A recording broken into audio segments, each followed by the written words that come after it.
반갑습니다. 청춘부동산입니다. 미국 경제가 다시 움직이기 시작을 했습니다. 2024년 트럼프가 대선 이후에 금리 인하를 해라라고 했는데 파월이 대선 전에 금리 인하를 했죠. 정책 금리가 이제 서서히 반영되고 있다라고 보시면 됩니다. 그래서 미국의 경제는 다시 노랜딩으로 경제가 계속적으로 좋아지고 있습니다. 그로 인해서 미국채 10년물 금리가 6%까지 오를 것이라는 전망이 나왔습니다. 최대 6% 전망이고요. 5.5% 전망도 있어요. 하지만 이 내용들이 지금보다는 금리가 높은 수준이죠. 저는 현재 금리가 4.7%이기 때문에 현실성 있다라고 보여지고요. 문제는 미국채 금리가 계속 상승하게 된다는 건데 금리 인상이 다른 국가들처럼 달러가 부족하거나 경제가 안 좋아서 해외 자금이 필요해서 금리를 인상시키는 게 아니라 미국의 경제가 너무나도 좋은 거예요.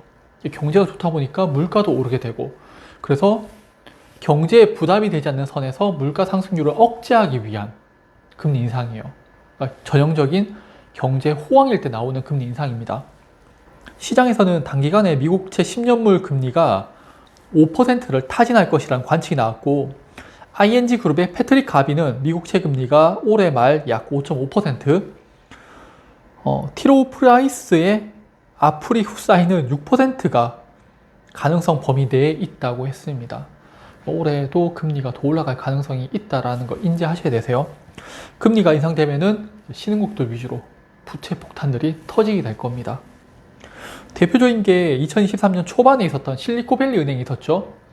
이 당시에 미국에서 이제 기준금리를 인하할 거야 라는 전망을 가지고 많은 개인 투자자 또는 금융기관들이 미국 국채에 투자를 하기 시작했었는데, 예상과 다르게 금리가 인상되면서 국채에서 손실을 보게 됐죠.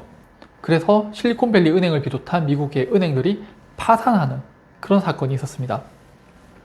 그리고 2023년 연말에는 미국채 10년물 금리가 5%를 넘어섰어요.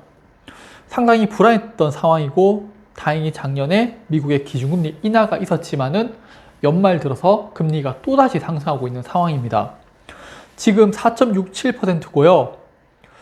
그리고 미국의 금리가 2021년부터 상승하기 시작을 하죠. 우리나라 환율 보면요, 2021년부터 본격적으로 상승하기 시작을 합니다. 앞으로 미국의 금리가 더 상승하게 되면은 환율도 더 오르게 될 거예요. 이게 이론적으로 당연한 내용이고요.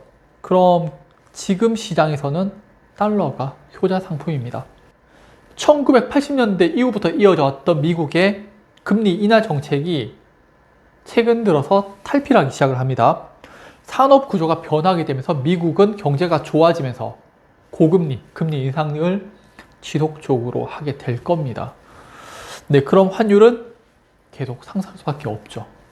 이런 모습이 달러 인덱스를 보면 자세히 나오는데, 현재 달러 인덱스의 가격은 2002년 IT 버블 이후에 최고치를 기록하고 있어요.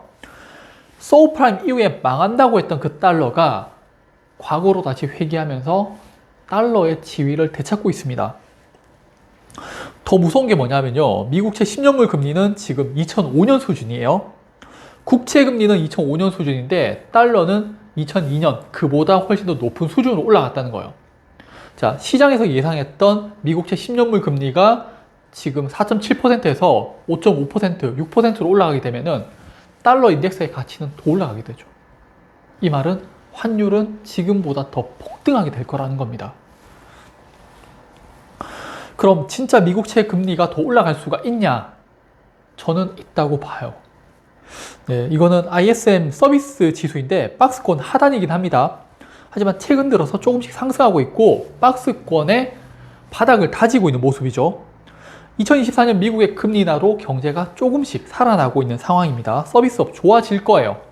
그리고 가장 핵심은 미국의 물가 상승률인데, 목표 물가 상승률이 2%예요. 2021년 이전에는 2% 내외로 움직이는데 러시아 전쟁 이후에 물가가 급등했고 최근에 다시 내려왔지만은 3.3%대에서 움직이고 있어요. 목표 물가 상승률까지 안 떨어지는 거예요. 그러면은 물가가 높기 때문에 금리를 인상할 수밖에 없습니다. 경제 성장률도 좋죠. 그러니까 좀 부담이 없는 수준이지 않을까. 네, 그렇게 생각됩니다. 또 기사를 보면은 인플레이션이 다시 반등한 조짐이라고 나오고 있는 가운데 트럼프 2기 행정부의 정책 불확실성이 국채 매도로 나타나고 있다고 합니다. 그리고 또 있어요. 미국에서 가장 많이 보는 주간 신규 실업수당 신청 건수예요. 작년 여름을 기점으로 계속 감소하는 추세죠. 연말에 한 번씩 슈팅하는 모습이 있었는데 이거 기준금리 인하를 통해 가지고 좀 돈을 풀면서 경제를 회복시켰기 때문에 이런 효과가 서서히 나타나면서 작년 말에 신청 건수가 줄어드는 것을 볼 수가 있죠. 자, 마지막으로 또 유가를 보면 나타나는데 2021년 이전에 유가는 $50 내외였어요. 근데 지금은 $70 선에서 거래되고 있죠. 물가 상승률에 가장 큰 영향을 주는 게 식량하고 에너지예요. 근데 그 중에서 에너지, 유가가 지금 과거보다 높은 수준에서 거래가 되고 있고, 또 제가 어제 영상에서 특이한 점이 있다고 말씀드렸는데, 과거에는 달러하고 유가하고 반대로 움직였었는데 최근에 미국의 경제가 살아나면서 달러와 유가가 함께 움직이고 있다고 했죠. 이 말은 미국의 경제가 살아난다, 물가가 올라간다, 유가도 올라간다. 그래서 금리 인상을 한다라는 거예요.